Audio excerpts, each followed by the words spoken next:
Migraine.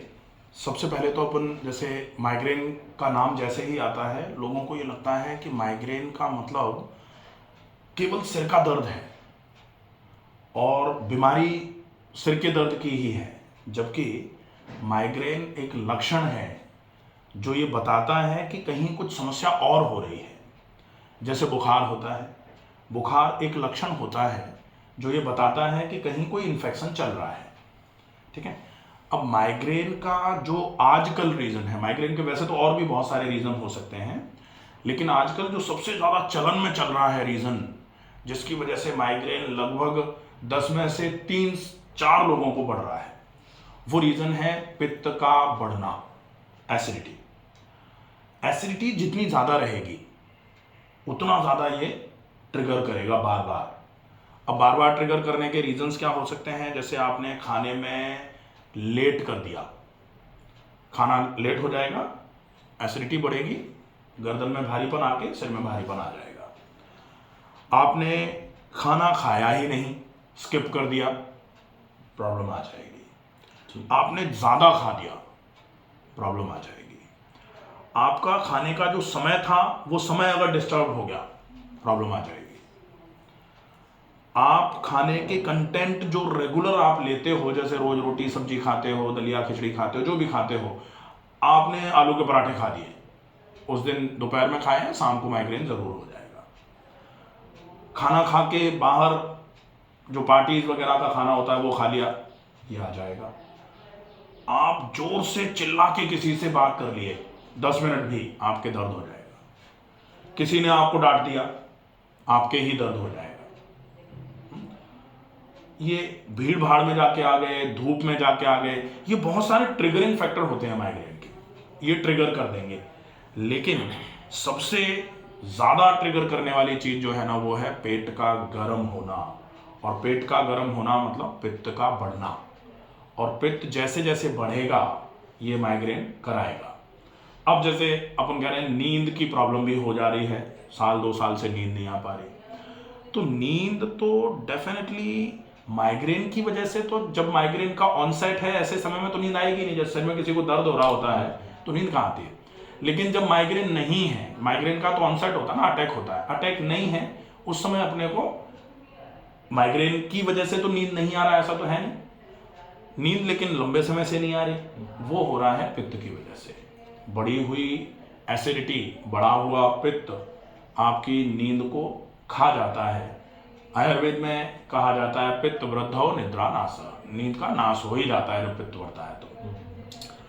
अब अगर हमको इस समस्या का निदान चाहिए कि हम तो इस समस्या को पूरे तरीके से ख़त्म करना चाह रहे हैं, और पूरे तरीके से ख़त्म करना चाह रहे हैं तो हमको ध्यान रखना पड़ेगा पेट पर। पेट को ठंडा कर दो, माइग्रेन ऐसे गायब हो जाएगा जैसे कभी था ही नहीं।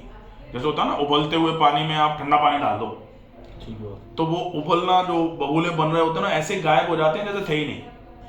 ठीक ऐसे ही यहाँ वही काम है कि जब गर्म हो रहा है ना पेट, सिर भारी हो रहा है, दर्द तीखा आ रहा है, आप पेट को ठंडा कर दो, माइग्रेन ऐसे करके गायब हो जाएगा। उस समय के लिए तो ख़त्म ही हो जाना है। वो तो हो गया कि जब ऑनसेट आया उस समय आप कर रहे हो। पेट को ठंडा रख लो, एक तो पेट को ठंडा कर दो और एक पेट को ठंडा रख लो। कर दो इंस्टेंट मैनेजमेंट के लिए, रख लो परमानेंट मैनेजमेंट के लिए।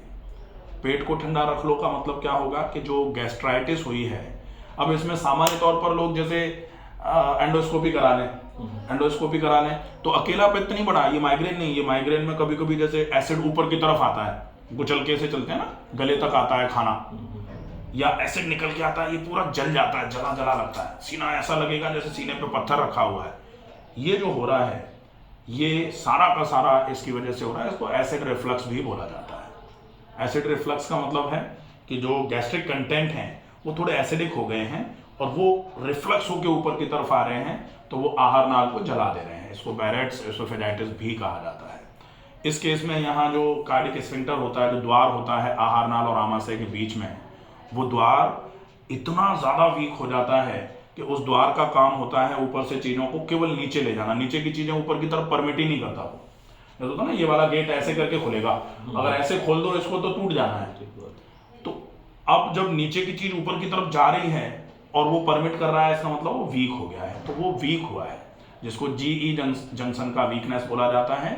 या एंडोस्कोपी जब करेंगे तो लोग लिखेंगे LES जो है वो लैक्स हो गया, रिलैक्स हो गया है, लैक्स LES का नाम दे दिया जाता है। अब ये तो पूरी है, इस समस्या का निदान पहले कर लो। बाकी ये जो L4-5 में और L5-S1 में जो कंप्रेशन आया है ना, इसका कंप्लीट ट्रीटमेंट हो जाएगा, अभी कोई ऐसी दिक्कत वाली बात नहीं है। इसमें तो पीछे कोई दिक्कत नहीं है, बस ये पैर में आती दर्द रहती है। वो रेडिएशन इसलिए है, ये कुछ नींद जैसे नहीं आती, उससे भी जैसे वो नींद नहीं आती, वो भड़कन जो है ना वो एक अलग कंडीशन है। जैसे कमजोरी, इस समस्या में माइग्रेन के साथ में कमजोरी भी रहेगी।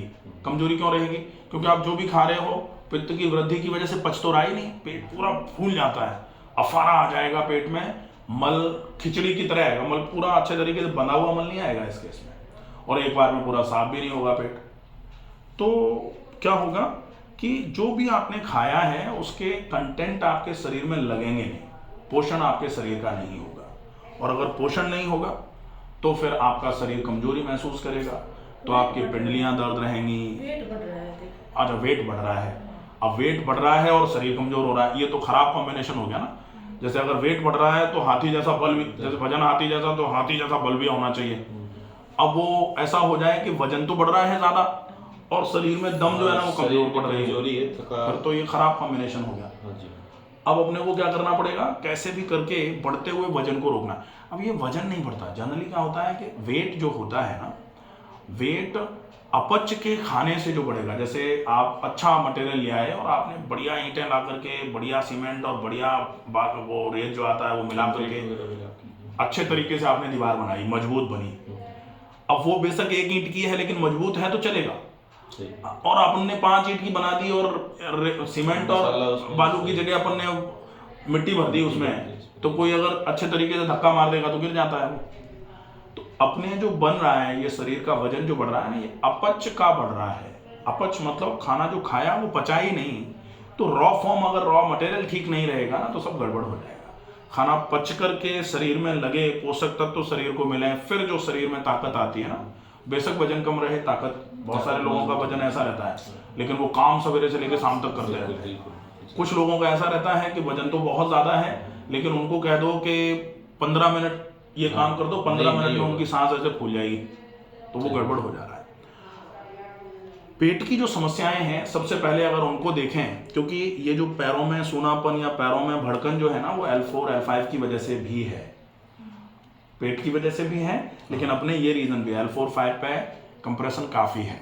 जो डायमीटर लगभग 16-17 mm होना चाहिए वो अपना लगभग 9.5 mm रह गया है, तो डेफिनेटली उसकी वजह से न्यूरल कंप्रेशन है, नर्व कंप्रेस है, तो वो नीचे की तरफ जो जा रही है उसमें प्रॉब्लम करा रही है। इसका भी ट्रीटमेंट साथ में चलेगा। कमर की मांसपेशियों को थोड़ा सा मजबूत करने की आवश्यकता होगी। जैसे जैसे कमर की मांसपेशियां मजबूत हो जाएंगी तो धीरे धीरे धीरे धीरे करके जो हड्डियों के बीच में नस दब रही है वो रिलीज हो जाएगी, मांसपेशियां वजन लेना चालू कर देंगी। पेट का सबसे ज़्यादा ध्यान रखने की आवश्यकता है, और पहला काम जो पेट के लिए करना है वो है पेट को ठंडा कर देना। सवेरे से लेके शाम तक का इस पूरी समस्या का जो इलाज होगा, इसको चाहे बेशक अपन माइग्रेन मान लें, चाहे इसको एरोजिव गैस्ट्राइटिस मान लें, चाहे इसको डिफ्यूज एरोजिव गैस्ट्राइटिस मान लें, इलाज क्या होगा, ठीक है। इलाज सवेरे से लेके शाम तक का प्रॉपर तरीके से, अगर अपन केवल यही इलाज 21 दिन तक अच्छे से फॉलो कर लेते हैं तो निश्चित ही बहुत अच्छा आराम हो जाएगा। सवेरे सवेरे जल्दी जागें, ठीक है। जैसे ही जागेंगे, आप अपन कह रहे हैं हमको तो नींद ही नहीं आती, तो फिर क्या रहेगा कि आप तो सवेरे 4 बजे के बाद जब भी कभी आपकी आंख खोले, हाँ, ये जो होता है ना इसको बोलते हैं आलस्य। आलस्य जो है, आलस्य को त्यागना पड़ेगा, और वो पूरे दिन बेशक मत त्यागो आलस्य को, लेकिन सवेरे सवेरे का टाइम जो है ना, मेरी बॉडी और माइंड साथ नहीं दे रहा, बिल्कुल। अब उसमें क्या करना पड़ेगा अपने को कि कम से कम, जैसे 21 दिन का अपन कह रहे हैं ना, 21 दिन, आप तो 10 दिन के लिए जबरदस्ती कर दो इस रूटीन को, फिर आपका शरीर आपके मन का साथ देना चालू कर देगा, क्योंकि शरीर को चीजें मिलना चालू हो जाएंगी ना। अभी क्या हो रहा है कि अपन अब जो प्रॉब्लम आ रही है, और अब मन तो हमेशा ही ये चाहता है कि आप मन के हिसाब से चल लो, और मन अगर अच्छे के लिए अपने हिसाब से चलाए तो कोई दिक्कत भी नहीं है, खूब चलो। लेकिन मन अगर खराब के लिए अपने हिसाब से चला रहा है तो नहीं चलना चाहिए, ठीक है। तो कैसे भी करके जबरदस्ती जग जाओ आप तो, और जाग करके खड़े हो जाओ। खड़े होते ही कम से कम, जागते ही कम से कम 3 ग्लास, संभव हो तो 4 ग्लास सादा पानी पिए। सादा पानी, गर्म नहीं पीना है। सादा पानी पिया, 10 मिनट रुकें, 10 मिनट रुके, फिर मोशन जाएंगे। अच्छा, मोशन जाने में बिल्कुल भी जोर नहीं लगाना है। जैसे जनरली क्या होता है, मोशन जाने में लोग जोर लगा देते हैं, जोर लगाते हैं, पेट दबता है, सीना दबता है, ऊपर की तरफ खून बढ़ता है और यहाँ कंजेशन हो जाता है। उसी समय से सिर भारी रहना चालू हो जाता है, तो भारी भारी भारी भारी हल्के चक्कर आएंगे। खड़े हो जाओ तो एकदम ऐसा लगेगा जैसे गिर सकते हैं अभी, तो ये सब चालू हो जाता है। जोर बिल्कुल भी नहीं लगाना है। मोशन गए, मोशन जाने के बाद फिर मंजन कर लिया। अब मंजन करने के बाद एक प्रोसेस होता है ऑयल पुलिंग। ये इतना अच्छा प्रोसेस है कि आप इसको 2 दिन करो, 2 दिन में आपको इतना बढ़िया लगेगा कि आपका सिर बिल्कुल हल्का हो जाएगा, ठीक है। ऑयल पुलिंग में क्या करते हैं, 1 चम्मच सरसों का तेल मुंह में भर के जोर से चलाते हैं, बहुत जोर से मुंह में भर के। अच्छा। कोशिश करो 10 मिनट चले। अगर 10 मिनट पहले दिन नहीं चला पा रहे हैं तो पहले दिन 5 मिनट चला, ठीक है। उसके बाद फिर तेल को थूका, सादे पानी से कुल्ले और गरारे कर लिए। उसके बाद ये वाला प्रोसेस जो है नस्य, इसको भी जरूर करना है।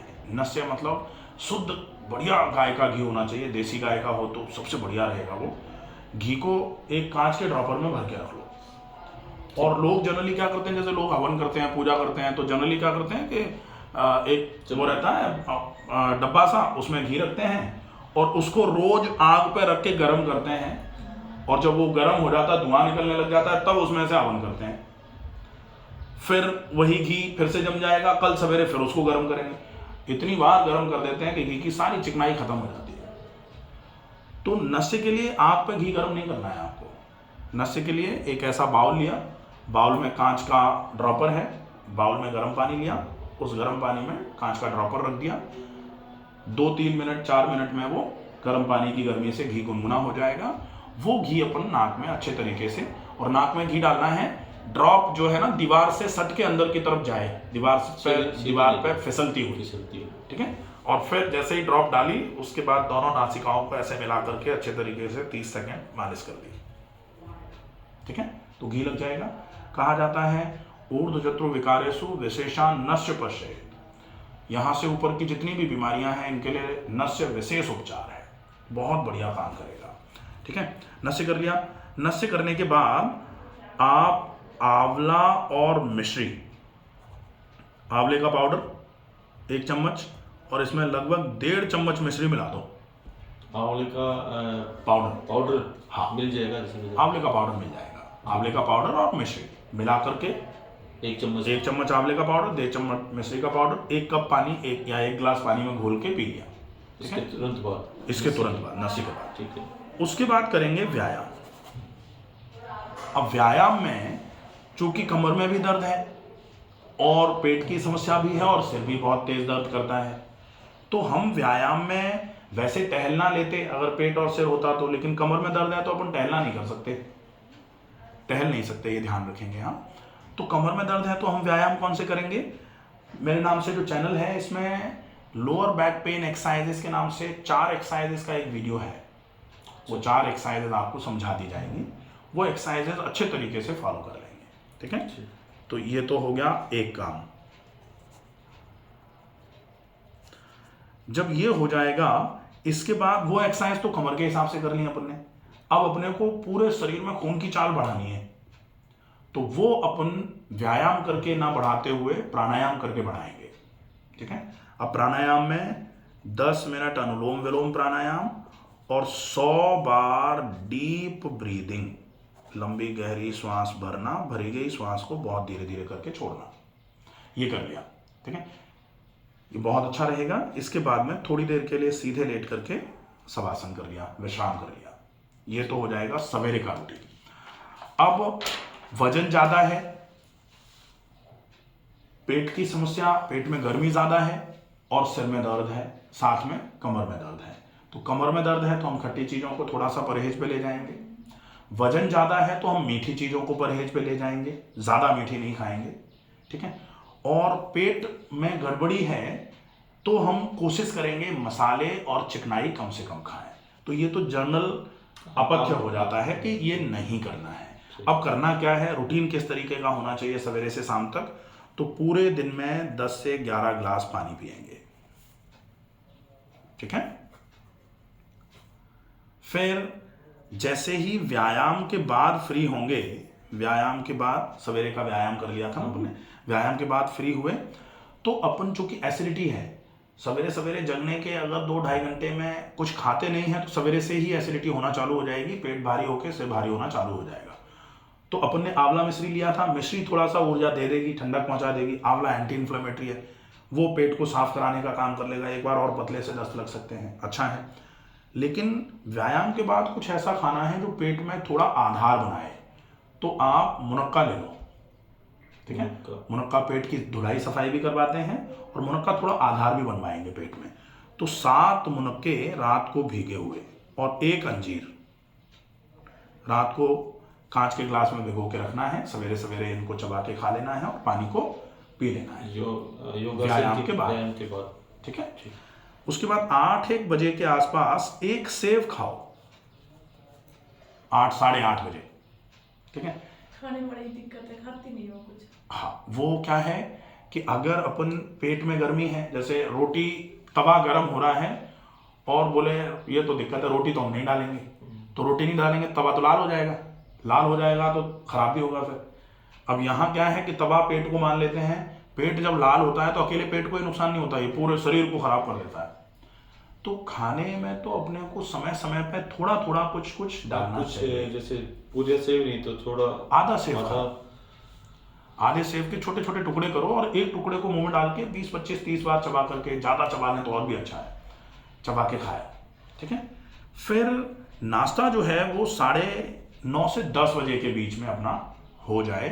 वो इसलिए ज़रूरी है कि अब पेट में गर्मी जो आने चालू होगी ना, सूरज जितना ऊपर की तरफ बढ़ते हैं उतना ही शरीर में गर्मी बढ़ती है, तो गर्मी बढ़े उस समय अपने को कुछ पचाने के लिए शरीर में डाल देना है। तो वो जो नाश्ता है वो वेजिटेबल दलिया आप ले लो, खूब सारी सब्जियां होंगी इसमें, थोड़ा सा दलिया डाल के पतला सा बना के वो खा लेना है। खाना 12 साढ़े 12 बजे से ज़्यादा लेट ना हो। इसमें चोकर की बहुत मोटे आटे की रोटी, चूंकि पेट की समस्या है तो मसाले और चिकनाई अपन ने कम कर रखे हैं, तो सब्जी कम मसाले चिकनाई वाली।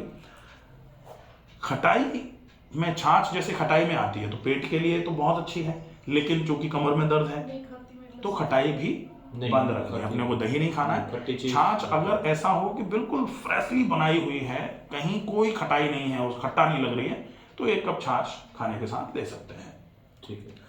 दोपहर और शाम के खाने के बीच में अगर संभव हो तो नारियल पानी, और अगर जैसे नहीं हो पाए तो 1 फल, जो भी सीजनल आ रहा हो, कुछ भी, ठीक है। शाम का खाना थोड़ा जल्दी हो जाए, क्योंकि शाम का खाना भी अगर लेट होगा तो फिर उसके पचने में दिक्कत आएगी, और वो पचेगा नहीं तो पेट भारी रहेगा, पेट भारी रहेगा तो पेट में हीलिंग नहीं हो पाएगी प्रॉपर। तो शाम का खाना थोड़ा जल्दी। रात को सोने के पहले आप सौंफ का पानी ले लीजिए, तो 1 चम्मच सौंफ 1 कप पानी में सोने के आधे घंटे पहले ले लेंगे। इसमें ये हो गया डाइट का पूरा सवेरे से लेके शाम तक का, ठीक है। कमर का जो दर्द है, इस कमर के दर्द में अपने को एक ऐसा इलाज जो घर में बहुत आसानी से हो सकता है, एक तो व्यायाम कमर के लिए कर लिया था, दूसरा होगा इलाज है ऑयल कंप्रेस। ऑयल कंप्रेस में कोई सा भी तेल कमर के हिस्से पे लगाया, उसके ऊपर से एक पन्नी पॉलीथीन डाल दी, उस पॉलीथीन के ऊपर से हल्का गर्म पानी भर के गर्म पानी की थैली रखी और उस गर्म पानी की थैली को ऊपर से कंबल से ढक दिया।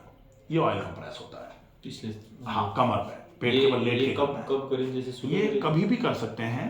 कोशिश ये करें कि पेट खाली हो उस समय नहीं करें, क्योंकि पेट बिल्कुल खाली है, कमर से गर्मी पेट पे जाएगी, तो थोड़ा कुछ खाने के बाद करेंगे वो अच्छा रहेगा। या फिर दोपहर के खाने के 2 घंटे के बाद कर लें, चलेगा। शाम तक 2-2.5 से शाम तक कर सकते हैं, कोई दिक्कत नहीं। तेल कोई भी तेल लगाया कोई सा उसके भी तेल। ऊपर पहले तेल, जैसे पेट के बल लेट गए, हाँ। तेल लगाया, एक पन्नी डाल दी, पन्नी के ऊपर से गर्म पानी की थैली रख दी, गर्म पानी की थैली को कंबल से ढक दिया। ये 15 से 20 मिनट के लिए करना है, ठीक है, ये हो जाएगा। ये कमर के लिए 2 चीजें हो गई। अब कमर के लिए तीसरी चीज, क्या नहीं करना है। एक जगह पर ज्यादा देर के लिए खड़े नहीं रहना है। आगे झुक कर के कोई चीज जो वजन है वो 3-3.5 किलो से ज्यादा नहीं उठानी है। कोशिश करें जमीन पर बैठ करके उठने का काम ज्यादा नहीं किया जाए, क्योंकि ये भी एक प्रॉब्लम है। अगर अभी इसका ध्यान रखेंगे तो ये आगे प्रॉब्लम नहीं करेगी। जनरली अपन इसको दिखाने के लिए आए, लेकिन जो पेट की समस्या है ना वो बहुत कुछ कराएगी अभी, तो उसको सबसे पहले ठीक करने की जरूरत है। पेट खराब रहता है ना, कहते हैं ना कि अगर मान लो स्टोर में ही सामान नहीं है तो फिर किचन में बनेगा क्या। बिल्कुल सही बात। तो अगर पेट ही खराब हो गया तो फिर मान लो सारा शरीर खराब होने में ज्यादा समय नहीं लगता, ठीक है। तो इसके लिए 3 चीजें हो गई, एक्सरसाइजेज, ऑयल कंप्रेस और नहीं करना है व्हाट नॉट टू डू। आप जमीन पर ना बैठें, आप सीढ़ियां ना चढ़ें, ज्यादा देर खड़े ना रहें, बहुत ज्यादा देर के चलने की रूटीन ना बनाएं, क्योंकि ज्यादा चलेंगे ना, चलते चलते पैर सुना होना चालू हो जाएगा, क्योंकि चलने में कमर पर स्ट्रेन आएगा। कमर पर स्ट्रेन जितना आएगा मांसपेशियां वजन छोड़ेंगी, हड्डी ऊपर की हड्डी नीचे की हड्डी पर प्रेशर डालेगी, नर्व और कंप्रेस होगी, रेडिएटिंग नमनेस आएगी। तो ज्यादा चलना है इस केस में अवॉइड किया जाना चाहिए, ठीक है। तो ये 3 चीजें इसके लिए हो जाती हैं। खाने को पिए, पानी को खाएं, ये पेट के लिए बहुत अच्छा नियम है। इस नियम का जरूर ध्यान रखें। खाने को पिए, पानी को खाएं, तो ये हो जाएगा कि आपको माइग्रेन है, आपको एरोसिव गैस्ट्राइटिस है, आपको नींद नहीं आ रही है और आपके कमर में दर्द है। इन सब चीजों में ये पूरा रूटीन बहुत अच्छा काम करेगा। नींद के लिए स्पेसिफिक एक चीज कर सकते हैं, रोज रात को हल्के गुनगुने पानी में पैर डालने हैं। एक बाल्टी में पानी भर के बैठे, उसमें पैर डाल के रखें। नाक में घी रात को सोने के पहले भी डालना है, जो अपन सवेरे डाल रहे थे। और उल्टी गिनती गिननी है 100 से 1 तक, लेकिन गिनती नहीं गिनेंगे अपन, सांस के साथ गिनती गिनेंगे। सांस के साथ कैसे? सीधे लेट गए, सीधे लेटने के बाद दोनों हाथ दूर दूर, हथेलियां आसमान की तरफ, दोनों पैर दूर, आंखें बंद, गर्दन किसी भी सुविधाजनक स्थिति में। उसके बाद फिर हम सांस भरेंगे, सांस छोड़ेंगे 100, फिर सांस भरेंगे छोड़ेंगे 99, फिर सांस भरेंगे छोड़ेंगे 98, फिर भरेंगे छोड़ेंगे 97। उल्टी इसलिए कि उल्टी गिनती गिनने में थोड़ा फोकस करना पड़ेगा। सीधी गिनती की तो प्रैक्टिस है, उल्टी गिनती की प्रैक्टिस इतनी ज्यादा नहीं होती है, तो दिमाग लगाना पड़ता है। और वो गिनती पर लगा हुआ दिमाग नींद ला देगा, क्योंकि दिमाग कहीं ना कहीं कुछ ना कुछ विचार खिचड़ी पकाता रहता है, इस चक्कर में नींद नहीं आती, तो वो क्लियर हो जाएगा, कोई दिक्कत नहीं, नींद भी बिल्कुल क्लियर आ जाएगी। नींद के लिए insomnia by doctor Ramakant Sharma एक पूरा वीडियो है, नींद के ऑल प्रोबेबल कॉजेज क्या क्या होते हैं, कैसे करके नींद खराब होना चालू हो जाती है, ज़्यादा खराब हो जाती है तो क्या क्या नुकसान करती है, और जब ज़्यादा नुकसान करना चालू कर देती है तो इतनी कॉम्प्लिकेटरी हो जाती है कि नींद, जैसे वो कहा जाता है ना कि चैन की नींद के लिए ही ये मान लो कि अगर किसी को सब कुछ मिले, नींद ना मिले ना, पागल हो जाना है, तो घबराहट है, सब हो जाता है, बहुत दिक्कत आती है। इसलिए एक बार को बाकी कुछ अगर कम पड़ जाए ना चलेगा, लेकिन नींद कम नहीं पड़नी चाहिए। तो प्रॉपर नींद कैसे आएगी उसमें पूरा समझाया हुआ है, तो उसको देख लेना, ठीक है।